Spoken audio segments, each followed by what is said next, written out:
Hi friends, for disabling buzzer shield omega panel, first we go to the access level 3, then we want to press the access level 3 password. Access level 3 password is 3333, that is 53. Then enter.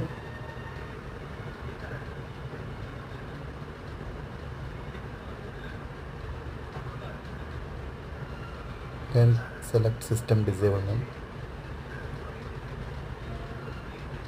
Then there is a disable buzzer button. You can select that one. Enter. And again enter to confirm.